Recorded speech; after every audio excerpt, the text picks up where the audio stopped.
umumnya menyebutkan tentang ayat ini dan mengingatkan agar membaca salawat kepada Nabi SAW. Nanti akan kita sebutkan di setiap kegiatan apa sih kita dianjurkan untuk membaca salawat kepada Nabi SAW. Beranjak daripada firman ini dulu, kita bacakan A'udzubillahi minasyaitonirrajim, Al-Ahzab surah nomor 33 ayat 56. Innallaha wa malaikatahu yusalluna 'alan nabi ya ayyuhalladzina amanu sallu 'alaihi wa sallimu taslima. Sesungguhnya Allah dan para malaikatnya bersalawat untuk Nabi. Hai orang-orang beriman, bersalawatlah kamu untuk Nabi dan ucapkanlah salam penghormatan kepadanya. Ibnu Katsir, seorang ahli tafsir yang masyhur, memiliki tafsir Quran Al-Azim namanya, berkata, maksud ayat ini adalah bahwa Allah Subhanahu wa Ta'ala mengabarkan kepada hamba-hambanya tentang kedudukan hamba dan nabinya Muhammad SAW di sisi Allah di langit, di mana malaikat-malaikat bersalawat untuknya. Lalu Allah Subhanahu wa Ta'ala memerintahkan makhluk-makhluk yang ada di bumi untuk bersalawat dan salam untuknya, agar pujian tersebut berkumpul untuknya dari seluruh alam, baik yang ada di atas maupun yang ada di bawah.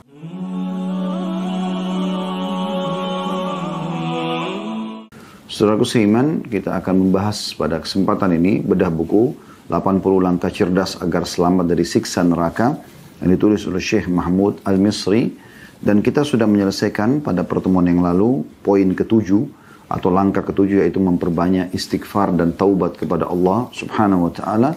Dan pada kesempatan ini insyaallah kita akan masuk ke kiat atau cara yang ke-8 untuk selamat dari api neraka, yaitu memperbanyak salawat kepada Nabi sallallahu alaihi wa ala alihi wa sahbihi wasallam.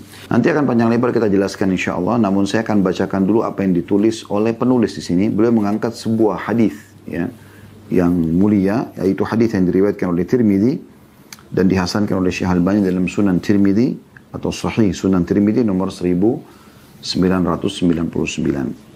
Berbunyi dari Ubay bin Ka'ab radhiyallahu anhu, dia berkata, "Qultu ya Rasulullah, inni ukthiru salata alayka, fakam aj'alu laka min salati?" Faqala ma syi'ta, qala qultu ar-rub'a, qala ma syi'ta fa in zidta fa huwa khairun lak. Qultu an-nisfa, qala ma syi'ta fa in zidta fa huwa khairun lak. Qala qultu fath-thuluthaini, qala ma syi'ta fa in zidta fa huwa khairun lak. Fakultu atau kultu aj'alu laka salati kullaha. Qala idhan yukaffa hammuka wa yukfaru laka zambuka. Terjemahannya, Ubay bin Ka'ab radhiyallahu anhu, seorang sahabat yang mulia, berkata, "Wahai Rasulullah, aku banyak bersalawat kepada Anda. Lalu idealnya berapa bagian dari doaku yang aku berikan untuk bersalawat kepada Anda? Atau berapa kira-kira waktu yang paling tepat aku siapkan untuk membaca salawat kepada Anda?" Kata Nabi SAW, "Terserah kamu. Bebas." Maka Ubay bertanya, "Bagaimana kalau aku jadikan seperempatnya?" Nabi SAW menjawab, "Terserah padamu. Namun jika kamu mau menambahnya, maka itu lebih baik bagimu." Aku bertanya, "Bagaimana jika setengahnya?" Maka Nabi SAW mengatakan, "Terserah padamu. Namun jika kamu mau menambahnya, maka itu lebih baik bagimu." Aku bertanya, "Bagaimana jika 2/3-nya?" Maka beliau menjawab, "Terserah kamu, atau terserah padamu. Namun jika kamu mau menambahnya, maka itu lebih baik bagimu." Aku berkata lagi, "Aku akan memberikan seluruhnya kepada Anda." Maka beliau SAW menjawab, "Kalau begitu, maka hajat keperluanmu akan dicukupkan dan dosamu akan diampuni." Lalu kata beliau, "Karena itu wahai saudaraku yang mulia, jangan berhenti sejenak pun dari bersalawat kepada Sang Habib atau kekasih kita sallallahu alaihi wasallam, yang Allah jadikan beliau sebagai sebab kita dapat keluar dari kegelapan-kegelapan menuju ke cahaya." Ini yang ditulis oleh Syekh Mahmud Al-Misri. Beliau menyimpulkan bahwasanya kiat atau langkah yang ke-8 agar selamat dari api neraka memperbanyak salawat. Dan hadits ini teman-teman sekalian, Ubay bin Ka'ab menjelaskan kepada kita atau memberikan gambaran kepada kita bagaimana pada saat dia bertanya kepada baginda Nabi SAW agar memberikan beliau kira-kira kiat untuk atau berapa banyak waktu yang dibutuhkan kalau saya ingin lowongin untuk berzikir nih, misalnya 1 jam nih ke depan saya ingin berzikir kepada Allah Subhanahu wa taala. Kira-kira berapa banyak yang saya lowongkan dari waktu yang saya sudah siapkan ini untuk membaca salawat? Maka Nabi SAW mengatakan terserah. Lalu dia mengatakan bagaimana kalau 1/4-nya? Jadi kalau 1 jam 1/4-nya saya gunakan untuk salawat. Kata Nabi SAW, terserah kamu, tapi kalau kau tambah lebih baik. Maka Ubay mengatakan kalau begitu setengahnya. Kalau saya lowongkan 1 jam, setengah jam saya baca salawat. Kata Nabi SAW, terserah kamu, tapi kalau kau tambah lebih baik. Ubay penasaran, Ubay mengatakan kalau gitu 3/4-nya. Ya. Kata Nabi SAW, terserah kamu, tapi kalau kau tambah lebih baik. Maka Ubay mengatakan, kalau begitu ya Rasulullah, kalau saya lowongkan waktu untuk berzikir, maka saya akan khususkan untuk membaca salawat kepada anda seluruhnya. Maka kata Nabi SAW, kalau begitu akan dihilangkan kesusahan hidupmu dan diampuni dosa-dosamu. Dan memang dari hadis ini berarti menunjukkan tentang keutamaan orang yang membaca salawat kepada Nabi SAW. Dan salah satu kiat untuk menghilangkan sumpah sedih, permasalahan hidup yang sedang kita hadapi, serta juga pembersihan dosa dalam membaca salawat kepada Nabi sallallahu alaihi wa ala alihi wa sahbihi wasallam. Baik teman-teman sekalian, itu yang ditulis oleh Syekh Mahmud Al-Misri. Kita coba lebih dalam membahas tentang salawat ini. Beranjak daripada firman Allah subhanahu wa ta'ala yang sangat masyhur dalam surah Al-Ahzab, surah nomor 33 ayat 56, yang membahas tentang masalah ini, masalah salawat. Allah subhanahu wa ta'ala berfirman, dan ini hampir setiap kali khatib Jumat menyampaikan khutbah pasti akan ada umumnya menyebutkan tentang ayat ini dan mengingatkan agar membaca salawat kepada Nabi SAW. Nanti akan kita sebutkan di setiap kegiatan apa sih kita dianjurkan untuk membaca salawat kepada Nabi SAW. Beranjak daripada firman ini dulu, kita bacakan A'udzubillahi minasyaitonirrajim, Al-Ahzab surah nomor 33 ayat 56. Innallaha wa malaikatahu yusalluna 'alan nabi ya ayyuhalladzina amanu sallu 'alaihi wa sallimu taslima. Sesungguhnya Allah dan para malaikatnya bersalawat untuk Nabi. Hai orang-orang beriman, bersalawatlah kamu untuk Nabi dan ucapkanlah salam penghormatan kepadanya. Ibnu Katsir, seorang ahli tafsir yang masyhur, memiliki tafsir Quran Al-Azim namanya, berkata, maksud ayat ini adalah bahwa Allah subhanahu wa ta'ala mengabarkan kepada hamba-hambanya tentang kedudukan hamba dan nabinya Muhammad SAW di sisi Allah di langit, di mana malaikat-malaikat bersalawat untuknya.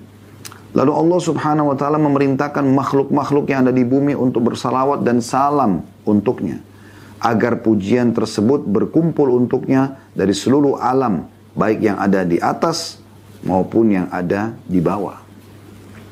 Artinya ayat ini menunjukkan tentang kemuliaan kedudukan Nabi Muhammad SAW, karena satu-satunya ibadah yang Allah SWT perintahkan, yang Allah juga melakukan perbuatan itu, yaitu membaca salawat kepada Nabi SAW. Dalam ayat itu dikatakan innallaha wa malaikatahu, sungguhnya Allah dan para malaikatnya.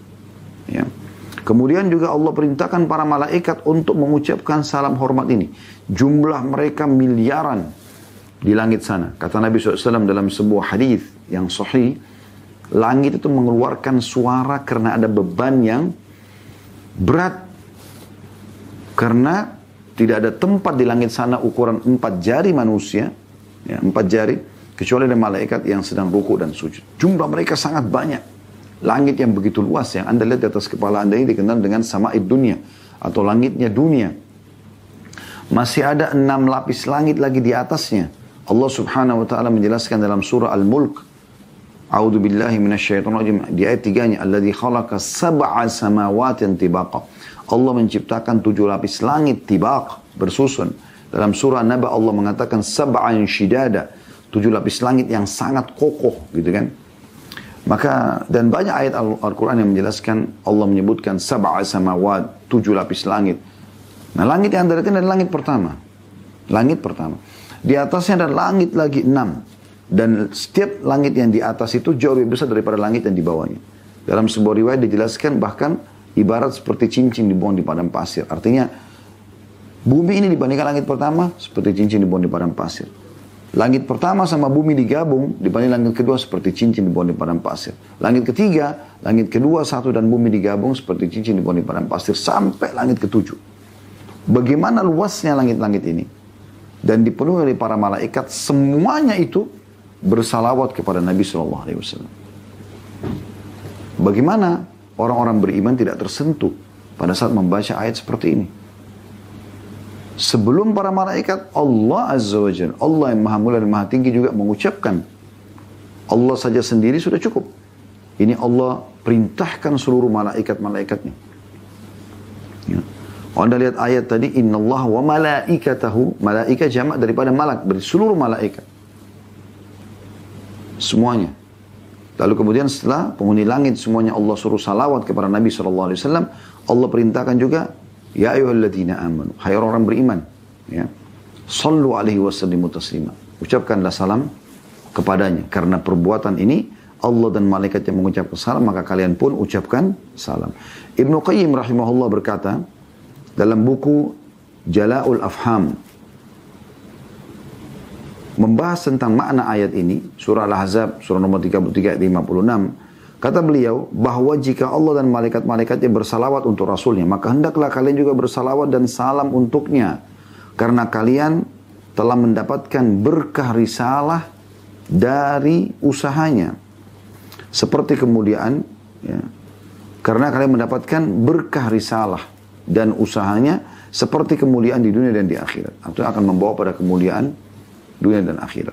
Artinya dengan perjuangan Nabi SAW yang menerima risalah langit ini, 13 tahun fase Mekah semuanya dengan hinaan, cacian, ya.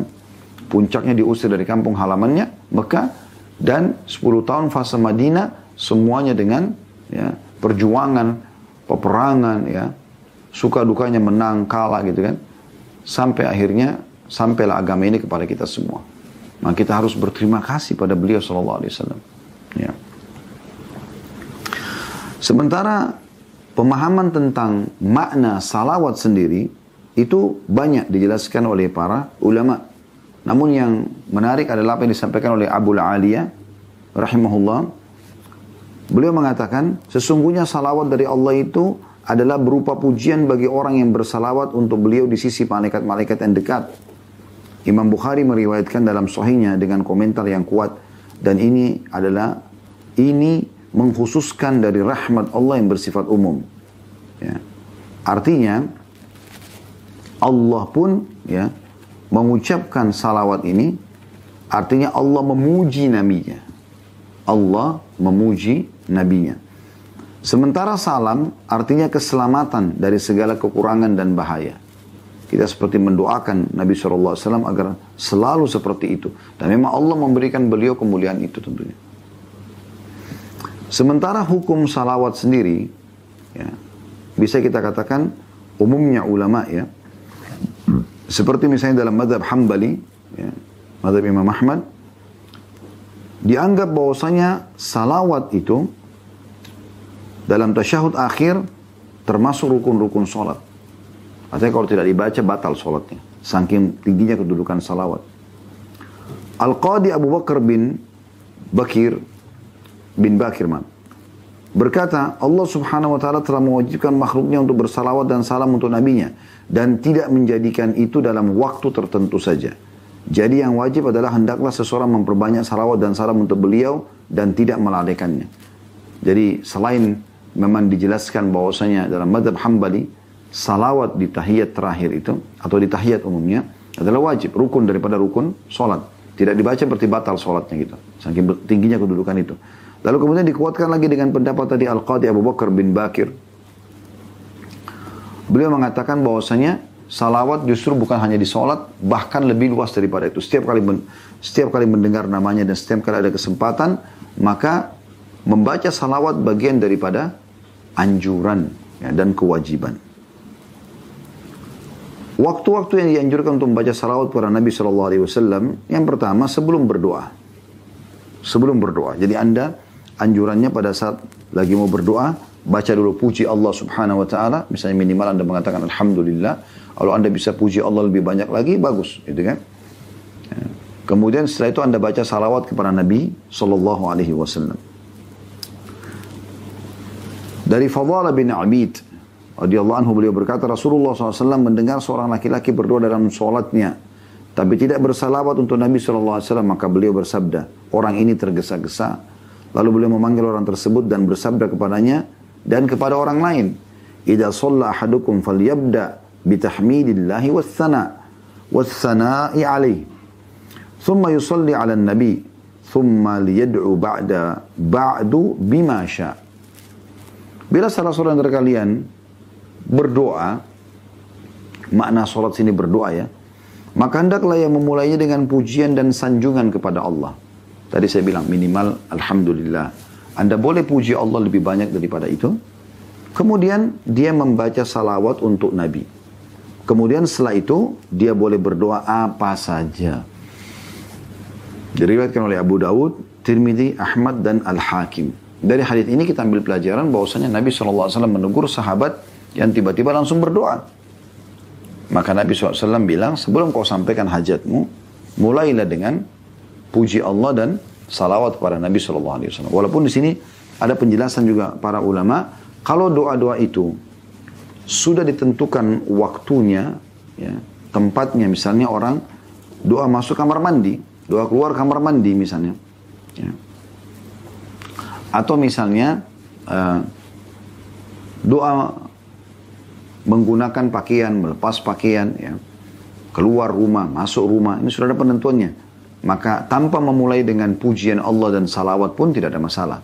Tapi kalau Anda punya hajat, Anda ingin sampaikan doa secara khusus kepada Allah, mulailah dengan pujian kepada Allah dan juga salawat kepada Nabi Sallallahu Alaihi Wasallam. Dan sebuah hadis riwayat Tabarani, hadis yang mulia mengingatkan kita juga tentang masalah ini. Sabda Nabi SAW, ad-du'a'u mahjubun hatta yusalli yadda'i ala Nabi SAW.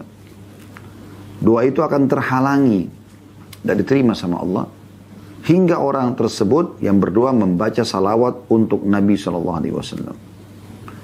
Ibnu Atha berkata rahimahullah, doa itu memiliki rukun-rukun, sayap-sayap, sebab-sebab dan waktu-waktu. Bila bertepatan dengan rukun-rukunnya, maka doa itu menjadi kuat.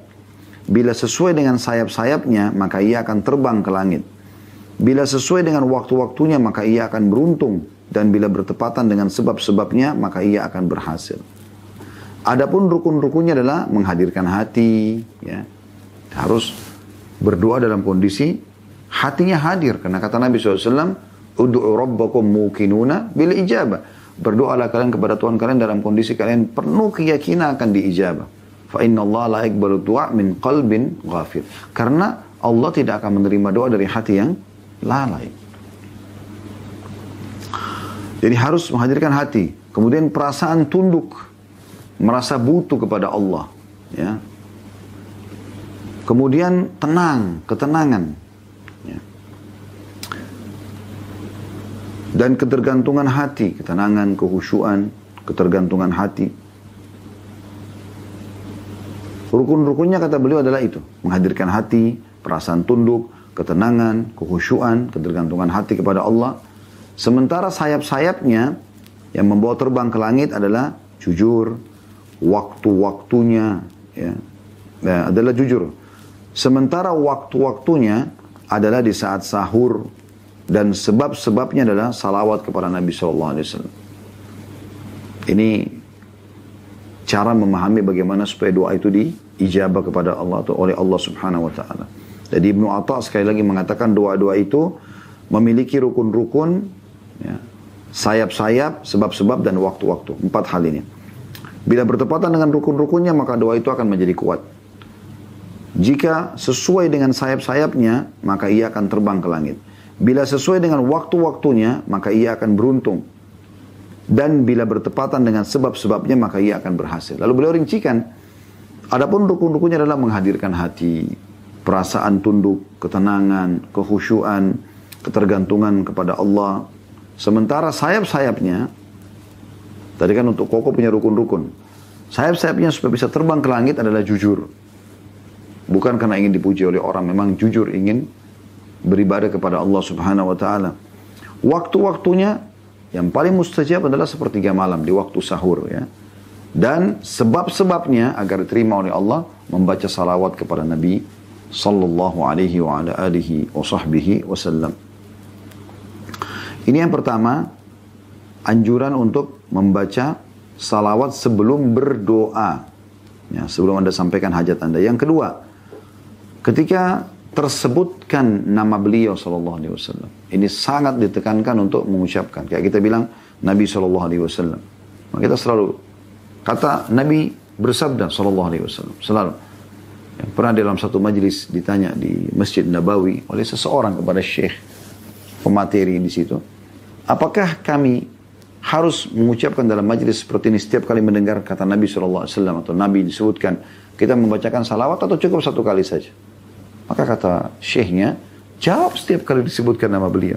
Kenapa engkau haramkan dirimu dari kewajiban yang telah Allah bebankan agar engkau mendapatkan pahala dan engkau berdosa kalau meninggalkannya? Maka setiap kali disebutkan baca. Ya. Disebutkan dalam sebuah hadis Nabi SAW, hadis riwayat Tirmidzi dan juga Al-Hakim, kata Nabi SAW, ragama anfu rajulin dzukirtu indahu falam yusalli alayya. Sungguh celaka seseorang yang namaku disebutkan di sisinya lalu ia tidak bersalawat untukku. Sallallahu alaihi wasallam. Berarti setiap saat kita baca salawat ini. Setiap saat. Sudah menjadi ya, rutinitas seorang muslim. Di saat disebutkan nama Nabi SAW, mereka mengucapkan sallallahu alaihi wasallam. Dan ini kalau lihat-lihatnya ragama amfumbri'in, itu artinya terhina. Bisa juga makna terhina. Hidungnya sama rata dengan tanah, saya terhina di sini. Dan sesuatu yang kita tahu dosa, ya, dan masuk kategori dosa besar, kalau ada ancamannya sebagaimana Imam Az-Zahabi rahimahullah sebutkan, gitu kan. Sebagaimana Imam Az-Zahabi masukkan kategori dosa besar adalah kalau ada ancamannya. Di sini Nabi SAW sudah mengatakan ragama amfumbri'in. Terhina, celaka. Berarti ada ancaman gitu kan. Yang ketiga dianjurkan memperbanyak salawat di hari Jumat. Salawat di hari Jumat. Ya, secara khusus. Setiap hari Anda dianjurkan, tapi hari Jumat ini lebih Anda perbanyak lagi. Sesuai dengan hadis Aus. Ya, Aus bin Aus. Radhiyallahu anhu. Pakai Hamzah Aus ya. Saya keliru tadi menyebutkan. Tidak sengaja menyebutkan Ain. Radhiyallahu anhu beliau berkata, Inna afdala ayyamikum yawmal jum'ati fa'akthiru alayya minas salati fihi fa inna salatakum ma'rudatun alayya. Sesungguhnya di antara hari-hari yang paling afdal, yang paling baik untuk kalian adalah hari Jumat. Maka pada hari itu perbanyaklah salawat untukku. Karena salawat kalian akan disampaikan kepadaku. Hadis riwayat Abu Daud, Ahmad dan Al-Hakim. Tentu hadis ini masih ada lanjutannya. Kata Nabi SAW, kata para sahabat, ya Rasulullah, bagaimana disampaikan kepada anda sementara anda sudah menjadi tanah, maksudnya sudah meninggal dunia. Umumnya para sahabat memahami orang kalau meninggal, maka jasadnya sudah dihancur, dimakan oleh tanah. Ya. Maka kata Nabi SAW, sungguhnya Allah mengharamkan bumi untuk menghancurkan jasad-jasad kami. Ya, kuasa Allah Subhanahu Wa Taala disampaikan kepada Nabi SAW. Jadi perbanyak salawat. Salawat yang paling sederhana, yang paling ringan yang pernah kami sampaikan di beberapa ceramah, Allahumma salli ala Muhammad, Allahumma salli ala Muhammad, Allahumma salli ala Muhammad. Ini yang paling sederhana dan paling cepat Anda bisa selesaikan. Anda bisa memperbanyak ya. 1 menit Anda bisa baca 100-an. Allahumma salli ala Muhammad, Allahumma salli ala Muhammad, Allahumma salli ala Muhammad, Allahumma salli ala Muhammad. Tapi ingat, tetap full konsentrasi dan benar ya. Jadi jangan salam. Tidak jelas gitu ya. Allahumma salli ala Muhammad, Allahumma salli ala Muhammad. Anda mau lebih afdal, Anda baca salawat Ibrahim. Allahumma salli ala Muhammadin wa ala ali Muhammadin kama sallaita ala Ibrahim wa ala ali Ibrahim innaka Hamidum Majid wa barik ala Muhammadin wa ala ali Muhammad kama barakta ala Ibrahim wa ala ali Ibrahim innaka Hamidum Majid. Anda juga bisa bilang sallallahu alaihi wasallam, Anda bisa bilang alaihi salatu wassalam. Yang keempat, salawat untuk Nabi ketika menulis surat atau apa yang ditulis setelah basmalah. Sebagaimana Al-Qadhi Iyad berkata, inilah saat-saat yang tepat untuk bersalawat yang telah banyak dilakukan oleh umat ini tanpa ada yang menentang dan mengingkarinya. Dan tidak pula pada periode-periode awal. Lalu terjadi penambahan pada masa pemerintahan Bani Hashim, Daulah Abbasiyah, lalu diamalkan oleh umat manusia di seluruh dunia. Ya. Maksudnya adalah setiap kali nulis, ya, Alhamdulillah wassalatu wassalamu ala Rasulillah. Nah, gitu. Anda nulis apapun, Anda selalu ikutkan begitu. Dan itu sudah turun-temurun dinukil dari para sahabat. Ya. Kemudian yang kelima, ketika masuk dan keluar masjid. Ini juga baca salawat kepada Nabi SAW. Sesuai dengan hadis Fatimah radhiyallahu anha, bahwasanya Rasulullah SAW bersabda, bila kalian akan memasuki masjid, maka ucapkanlah Bismillahi wassalamu ala Rasulillah. Ya. Allahumma salli ala Muhammadin wa ala ali Muhammadin waghfir lana wa sahhil lana abwaab rahmatik. Ini salah satu jenis doa yang masuk ke masjid, ya. Dengan nama Allah, salam untuk Rasulullah, ya Allah salawatlah untuk Muhammad dan keluarga Muhammad sallallahu alaihi wasallam. Ampunilah kami dan mudahkanlah, ya, bagi kami pintu-pintu rahmat-Mu. Ada juga beberapa lafaz di sini, ya. Ada juga Alhamdulillah wassalatu wassalamu ala Rasulillah. Begitu saya langsung segala puji bagi Allah. Atau Bismillah wassalatu wassalamu ala Rasulillah. Dengan nama Allah, semoga salawat dan salam tercurahkan kepada Nabi SAW. Lalu langsung masuk kedua, Allah maftahli abwaaba rahmatik. Ya Allah, bukakanlah bagiku pintu-pintu rahmat-Mu. Ya. Jadi ada beberapa lafaz di sini. Tapi umumnya semua dimulai dengan Bismillah wassalatu wassalamu ala Rasulillah. Dan bila keluar, ya, dari masjid, maka mengucapkan hal yang sama. Ya. Bismillah wassalamu ala Rasulillah. Allahumma salli ala Muhammadin wa ala ali Muhammad. Ya. Lalu ditambah waghfir lana, ampunilah kami. Kemudian wasahhil lana abwaaba fadlik, mudahkanlah bagi kami pintu-pintu karunia-Mu. Kalau masuk tadi kan abwaaba rahmatik. Ini salah satu lafaz yang disebutkan oleh Ibnu Majah dan Tirmidzi. Ada juga riwayat lain, Bismillah wassalatu wassalamu ala Rasulillah. Ini pada saat keluar, ya. Allahumma aftah li abwaaba fadlika, Allahumma asimni minasyaitonir rajim. Ya Allah, bukakanlah pintu-pintu karunia-Mu dan selamatkan aku dari syaitan yang terkutuk.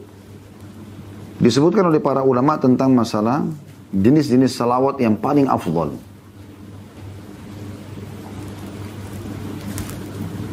Disebutkan bahwasanya dalam sebuah riwayat, ya, dari Abi Muhammad bin Ajrah radhiyallahu anhu, beliau mengatakan Rasulullah SAW keluar kepada kami, lalu aku pun bertanya, wahai Rasulullah, kami telah mengetahui bagaimana kami memberi salam kepada Anda. Maka bagaimana kami bersalawat untuk Anda? Maka beliau bersabda, katakanlah Allahumma barik ala Muhammadin wa ala ali Muhammad kama barakta ala ali Ibrahim innaka Hamidum Majid. Ya Allah, berkatilah Muhammad dan keluarga Muhammad sebagaimana Engkau telah memberkati keluarga Ibrahim. Sesungguhnya Engkau lah Maha terpuji lagi Maha pemurah. Hadis ini riwayat Bukhari Muslim. Ya. Salam bisa dikatakan Assalamualaikum ya Rasulullah misalnya, kan. Tapi salawatnya seperti apa? Maka Nabi SAW menyebutkan Allahumma barik ala Muhammadin, ini masuk dalam istilah salawat. Kemudian dari hadis Abi Hamid As-Sa'di radhiyallahu anhu, beliau berkata, para sahabat bertanya, ya Rasulullah, bagaimana kami bersalawat untuk Anda? Maka beliau mengatakan dalam lafaz yang lain, hadis ini juga Bukhari Muslim, ya. Allahumma salli ala Muhammadin wa ala azwajihi wa dhurriyyatihi kama sallaita ala Ibrahim wa barik ala Muhammadin wa ala azwaji wa dhurriyyati kama barakta ala Ibrahim innaka Hamidum Majid. Nah, lafaz ini yang masih jarang diamalkan sebenarnya. Ada disebutkan istri-istri Nabi di sini. Ya Allah, berilah salawat untuk Muhammad, istri-istri dan keturunannya. Sebagaimana Engkau memberi salawat untuk Ibrahim, berkatilah Muhammad, istri-istri dan keturunannya. Sebagaimana Engkau memberkati Ibrahim, sungguhnya Engkau Maha terpuji lagi Maha pemurah. Kedua buah hadis ini diriwayatkan oleh Bukhari dan Muslim. Dan ini adalah salawat yang paling afdal, ya. Karena sahabat menanyakan bagaimana kami bersalawat kepada Anda. Maka Nabi SAW sebutkan ini. Selain dibaca pada saat tahiyat, Dan ini tadi sudah kita katakan dalam mazhab Hanabila atau Imam Ahmad, ya, itu dijadikan sebagai rukun dari rukun-rukun sholat. Dan juga memang anjurannya ini dibaca di luar sholat. Ya, karena dalam riwayat ini Nabi SAW tidak katakan bacalah dalam sholat kalian. Walaupun memang sebagian ulama pada saat menyusun doa-doa yang dibaca sebelum salam, salawat yang dibaca, kemudian baru ada doa-doa sebelum salam, maka lafaz ini disebutkan. Allahumma salli ala Muhammadin wa azwaji wa dhurriyyati. Jadi ada penyebutan tentang istri-istri Nabi alaihin ridwanullah alaihinna. Dan ini menandakan istri-istri Nabi masuk dalam ahli bait, ya, keluarga Nabi sallallahu alaihi wasallam. Tidak seperti yang diucapkan oleh orang-orang Syiah kalau istri-istri Nabi tidak masuk dalam ahli bait. Dan itu sudah dijelaskan, salawat pun dibaca untuk para istri-istri Nabi. Kemudian juga ada anjuran untuk membaca salawat itu, teman-teman sekalian. Kalau tadi yang kelima masuk dan keluar masjid, yang keenam selepas mendengarkan azan. Ya. Beranjak daripada hadis Nabi SAW dari Umar radhiyallahu anhu, beliau meriwayatkan hadis ini bahwasanya Rasulullah SAW bersabda, "Idza sami'tumul mu'adzina faqulu mithla ma yaqul."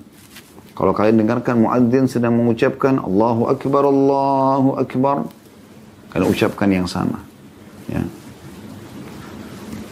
Wa sallu alayya fa innahu man shalla alayya marratan wahidatan sallallahu alaihi ashra. Kemudian setelah mengikuti muadzin sampai la ilaha illallah, kalian juga ucapkan la ilaha illallah. Dalam riwayat lain, ikuti muadzin seperti yang diucapkan kecuali pada kata-kata hayya 'alas shalah dan hayya 'alal falah. Ucapkanlah pada saat itu la haula wala quwata illa billah. Ya. Kata Nabi SAW, kalau kalian sudah dengarkan muadzin ucapkan seperti yang diucapkan, kecuali di hayya 'alas shalah, hayya 'alal falah, kalian bilang la haula wala quwata illa billah. Lalu kalian bacalah salawat untukku. Karena siapa yang membaca salawat untukku satu kali saja. Ingat tadi salawat ya.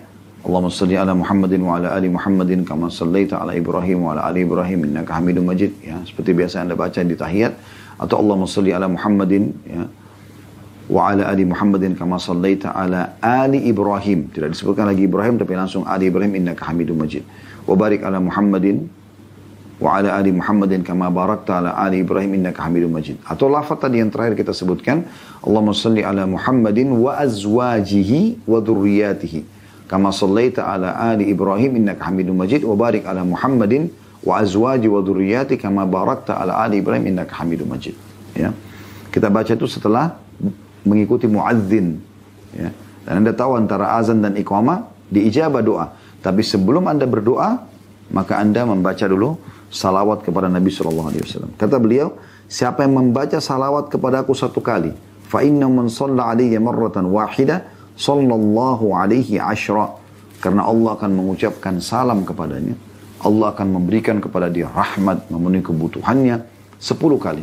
Kalau dia baca sekali saja salawat, maka diberikan 10 rahmat Allah. Anda bisa bayangkan teman-teman sekalian, andai saja ini dibalik, kalau seandainya mengucapkan 10 kali salawat kepada Nabi SAW, dibalas 1 rahmat Allah, udah cukup.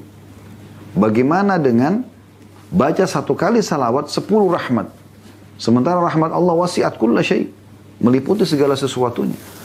Kita masuk surga justru dengan rahmat Allah Subhanahu wa taala. Rahmat itu mudah kita dapatkan dengan membaca salawat kepada manusia terbaik ini, kekasih setiap orang beriman, Nabi Muhammad sallallahu alaihi wasallam. Summa salu liyal wasila, kemudian mintalah untukku al-wasilah. Fa inna manzilatun fil jannati la tanbaghi illa li 'abdin min ibadillah. Karena dia adalah kedudukan tertinggi di surga, tidak layak kecuali untuk satu orang saja. Ya. Dari hamba-hamba Allah. Wa arju an akuna huwa. Aku berharap akulah pemilik itu. Al-wasilah tadi. Istana termewah di surga. Tempat tertinggi.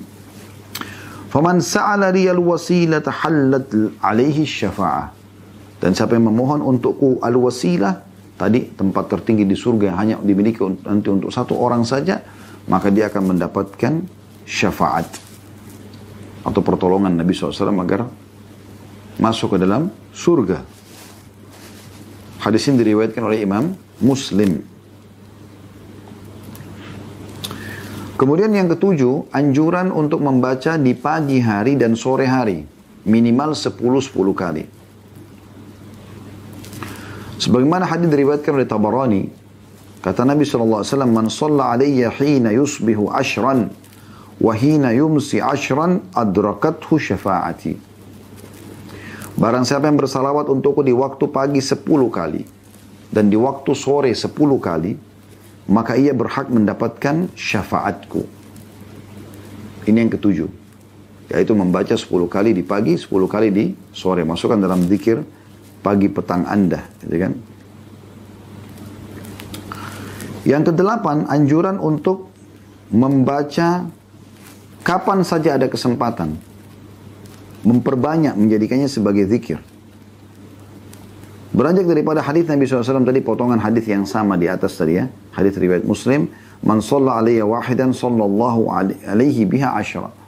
Siapa yang salawat kepada aku satu kali, maka Allah akan mengucapkan salawat atau bersalawat padanya 10 kali. Ini mau lagi habis azan kah, mau tidak dengar nama Nabi SAW, pokoknya setiap saat. Allahumma salli ala Muhammad, Allahumma salli ala Muhammad. Selalu kita jadikan itu sebagai rutinitas kita. Jadi tidak kenal waktu, ya. Maka ini juga masuk dalam poin yang ke-8. Jadi tanpa ada sebab pun Anda baca salawat kepada Nabi SAW, sebagaimana tadi sudah kita sebutkan hadisnya, dan ini hadis sahih diriwayatkan Imam Muslim dan juga Imam Ahmad. Dan Abdurrahman Ibn Auf radhiyallahu anhu berkata, saya telah mendatangi Nabi SAW ketika ia sedang sujud dan memperbanyak atau memperpanjang sujudnya. Lalu beliau bersabda, saya telah didatangi Jibril dan ia berkata, barang siapa yang bersalawat untukmu, maka saya akan bersalawat untuknya. Dan barang siapa yang memberi salam untukmu, maka saya akan memberi salam untuknya. Maka saya pun bersujud karena bersyukur kepada Allah. Hadis riwayatkan Hakim dan juga Ahmad dengan sanad yang sahih. Jadi di sini subhanallah, Jibril secara khusus datang kepada Nabi SAW mengatakan, kalau ada yang salawat kepadamu, aku pasti akan salawat juga kepadanya. Spontan saat itu juga. Makanya kita dianjurkan di poin yang ke-8 ini, yaitu memperbanyak salawat kapan saja, tanpa ada sebab pun. Sallallahu alaihi wasallam, untuk mengejar keutamaan Allah mengucapkan salam kepadanya. Dan semoga saja, tadi hadis yang pertama yang kita sebutkan, atau disebutkan oleh penulis tadi, Syekh Mahmud Al-Misri, hafizahullah, apa yang beliau sebutkan, bahwa hadis yang orang yang Ubay bin Ka'ab yang menjadikan seluruh waktu yang dia ingin berzikir, dia gunakan untuk salawat, maka akan dihilangkan sumpahnya, dan juga akan diampuni dosanya. Ini yang menyebabkan ya membaca salawat walaupun tanpa sebab adalah anjuran secara khusus. Ya, jadi selalu kita jadikan rutinitas kita. Ya'qub bin Zaid bin Talha At-Taimi berkata radhiyallahu anhu, Rasulullah SAW bersabda, telah datang kepadaku malaikat dari Tuhanku dan berkata, tidaklah seorang hamba yang bersalawat untukmu sekali kecuali Allah akan bersalawat untuknya 10 kali. Maka seseorang menuju kepadanya dan bertanya, ya Rasulullah, apakah saya jadikan seperdua doaku untukmu? Maka dia mengatakan, jika engkau mau. Lalu orang itu mengatakan, apakah saya jadikan sepertiga doaku? Ya, maksudnya, waktu aku berdoa, waktu aku berzikir. Sepertiga yang kau pakai salawat? Kata Nabi SAW, jika kamu mau. Ia bertanya, kalau gitu, aku jadikan seluruh doaku. Kata Nabi SAW, jika demikian cukuplah Allah sebagai motivasi dunia dan akhiratmu. Ya. Dan ini Syekh Albani mensahihkan riwayat ini. Jadi ini mirip dengan riwayat tadi Ubay bin Ka'ab, tapi bedanya adalah orang ini tidak disebutkan kalau dia Ubay. Cuma orang ini mengatakan dia akan menjadikan seluruh waktu yang dia luangkan untuk berzikir atau berdoa itu untuk baca salawat kepada Nabi SAW. Maka kata Nabi SAW, kalau riwayat Ubay tadi, dihilangkan kesusahanmu, ya, sumpahmu, sedihmu, dan ya, diampuni dosamu. Kalau di sini, jika demikian kau lakukan, setiap kau luangin waktu, selalu salawat saja yang kamu baca, kapan saja, tanpa sebab pun, maka Allah akan menjadi pencukupmu, ya, untuk menyelamatkan dunia dan akhiratmu. Ini luar biasa nih, berarti punya keutamaan yang luar biasa. Salawat kepada Nabi Sallallahu Alaihi Wasallam. Ya. Dan kita perlu ketahui bahwasanya salam yang kita sampaikan disampaikan langsung ke Nabi SAW walaupun beliau sudah wafat, teman-teman sekalian. Tapi seakan-akan beliau hidup dan sampai kepada beliau salawat itu. Beranjak daripada hadis yang diriwayatkan oleh An-Nasai dan juga Al-Hakim, ya. Dan ini hadis yang sahih dari Abdullah bin Mas'ud radhiyallahu anhu bahwasanya Nabi SAW bersabda, Inna lillahi malaikatan sayyahin yuballigunani min ummatis salam. Sesungguhnya Allah memiliki malaikat-malaikat yang berkeliling-keliling. Tugas mereka apa? Menyampaikan salam kepadaku dari umatku. Setiap kita sampaikan sallallahu alaihi wasallam, langsung disampaikan kepada beliau sallallahu alaihi wasallam. Siapa yang tidak bangga teman-teman sekalian, selain memang ini ibadah kepada Allah SWT, kita seperti sedang komunikasi dengan Nabi SAW walaupun tidak secara langsung. Salawat kita begitu mengatakan Allahumma salli ala Muhammad sallallahu alaihi wasallam, disampaikan kepada beliau. Pengikutmu si fulan telah mengucapkan salam kepadamu. Hari ini sekian ratus, hari ini sekian puluh, hari ini sekian ribu. Ya.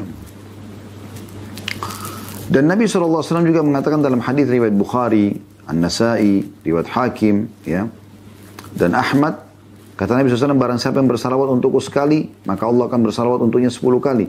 Diampuni 10 dosa-dosanya dan diangkat baginya 10 derajat. Tidak ada tambahan di sini lafadznya. Jadi bukan hanya Allah mengucapkan salam kepadanya, tapi akan diampuni setiap kali dia mengatakan sallallahu alaihi wasallam 10 dosa dan diangkat 10 derajat. Ini keutamaan yang sangat besar yang harusnya tidak luput dari setiap orang di antara kita. Ya. Begitu juga dengan hadis yang marfu' dari Abdullah bin Mas'ud radhiyallahu anhu. Dalam hadis riwayat Tirmidzi dan dihasankan oleh beliau, diriwayatkan oleh Ibnu Hibban. Kata Ibnu Mas'ud, manusia yang paling utama di sisi ini hadis Nabi SAW ya. Manusia yang paling utama di sisiku ya, pada hari kiamat adalah orang yang paling banyak bersalawat untuk. Maksudnya manusia yang paling sangat dekat dengan Nabi SAW nanti pada hari kiamat itu adalah orang-orang yang memperbanyak salawat kepada Nabi SAW. Jadi perbanyaklah salawat teman-teman sekalian. Kemuliaan apa lagi teman-teman sekalian yang kita harapkan lebih daripada Nabi SAW menjadikan kita orang yang dekat dengan beliau. Walaupun kita bukan punya hubungan kekerabatan misalnya. Kita bukan sosok sahabat yang telah berkorban dalam hidup beliau. Kita adalah orang yang sangat jauh. Lahir setelah beliau wafat sekian ribu tahun. Tapi Nabi SAW masih menyebutkan dalam hadis yang kita sebutkan.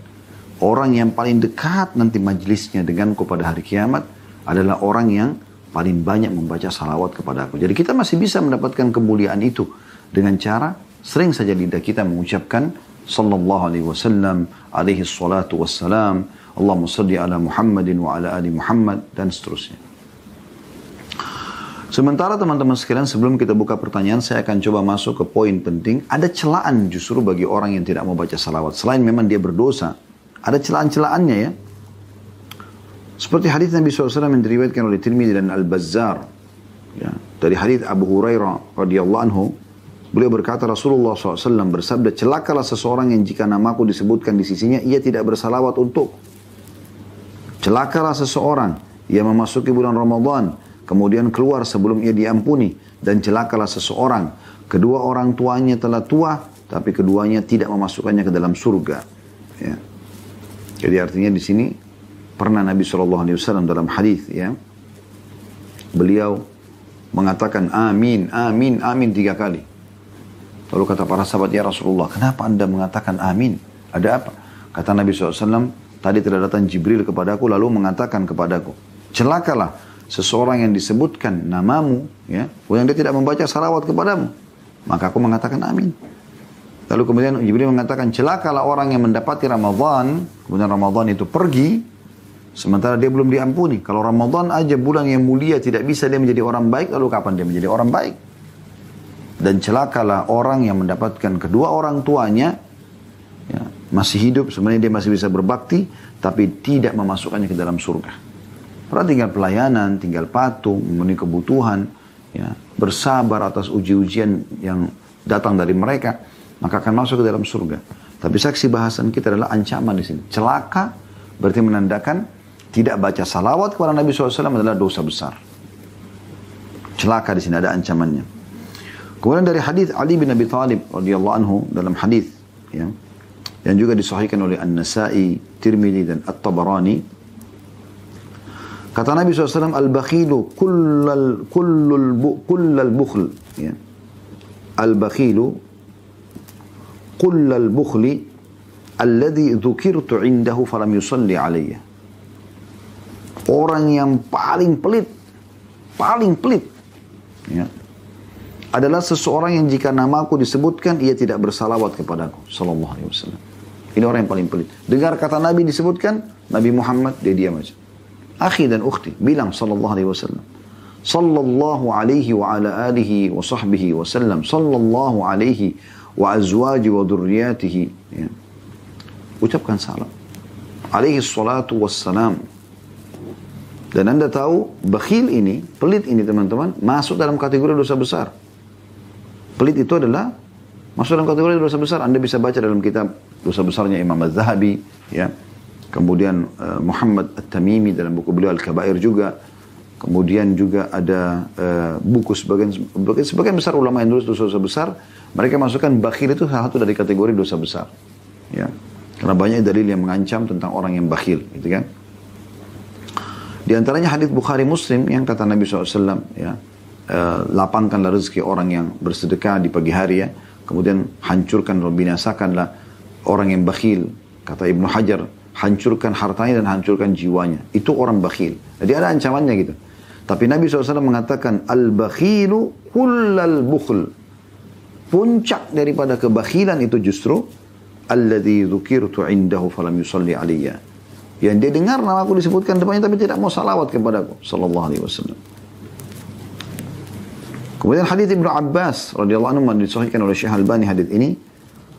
Kata Nabi SAW, man nasiya as-salata alayya khuti'a tariqal jannah.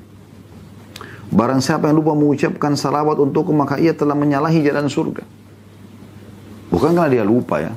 Enggak. Memang dia disebutkan nama Nabi tidak mau. Doa-doa tadi yang sudah kita katakan, ada beberapa jenis waktu untuk bersalawat, juga diluputi begitu saja. Kenapa akhi dan ukhti tidak jadikan ini sebagai zikir kita? Salawat kepada Nabi SAW. Abu Hurairah juga meriwayatkan bahwasanya Abul Qasim bersabda, Nabi SAW maksudnya Abul Qasim, suatu kaum yang duduk pada satu majlis, lalu mereka bubar sebelum zikir kepada Allah dan bersalawat untuk Nabi SAW, maka Allah akan menimpakan kebatilan atas mereka. Bila ia menghendaki, kerugian maksudnya. Bila Allah menghendaki, maka Allah akan menyiksa mereka, dan bila Allah menghendaki, Allah akan mengampuni mereka. Hadis riwayat Tirmidzi dan disahihkan oleh beliau, juga diriwayatkan oleh Abu Daud. Bayangkan di sini penekanannya penting sekali, ya.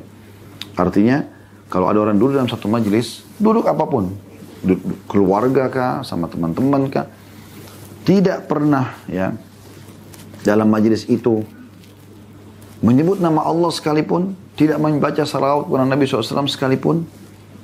Makanya tadi minimal pada saat membuka majelis itu, alhamdulillah wassalatu wassalamu rasulullah, buka dengan itu atau tutup dengan itu. Alhamdulillah sudah selesai dan kita ucapkan salawat kepada Nabi SAW, lalu tutup, alhamdulillah, gitu kan. Dengan kafaratul majelis misalnya. Jadi kita kalau tidak ada sama sekali menyebut nama Allah atau salawat kepada Nabi SAW, maka mereka punya ancaman. Kalau Allah mau, Allah hukum mereka. Kalau Allah mau, baru Allah ampuni. Jadi terancam sekali. Maka ini menyebabkan kenapa menjawab salawat kepada Nabi SAW adalah bagian daripada, ya, kewajiban dan dosa besar kalau meninggalkannya, gitu. Tirmidzi mengatakan, sebagian ulama berkata, jika seseorang bersalawat untuk Nabi SAW sekali dalam satu majlis, maka itu sudah memadahi dalam majlis tersebut. Maksudnya, satu sekali aja, kayak tadi pembukaannya. Alhamdulillah, wassalatu wassalamu rasulullah. Sudah cukup. Sudah selamat daripada ancaman dari hadis, dalam hadis tadi. Atau pada saat dia mau bubar. Atau pada saat dalam majlis, sempat disebutkan, Nabi SAW bersabda begini loh, misalnya. Sudah cukup itu. Mewakili untuk menyelamatkan majlis tersebut dari ancaman yang disebutkan dalam hadis tadi. Ya. Tinggal teman-teman sekalian perlu kita garis bawahi, poin penting juga, salawatlah sesuai dengan apa yang dicontohkan oleh baginda Nabi SAW. Perbanyak aja salawat itu. Perbanyak aja salawat itu. Terus saja Anda baca itu. Karena salawat yang sudah dicontohkan udah pasti-pasti akan mendapatkan pahala. Gitu kan? Jadi Anda coba baca sesuai dengan panduan Nabi alaihi salatu wassalam, maka akan jauh lebih sesuai dengan apa yang diharapkan dari balasan pahala dan juga mendapatkan apa yang sudah dijanjikan oleh Allah Subhanahu wa taala.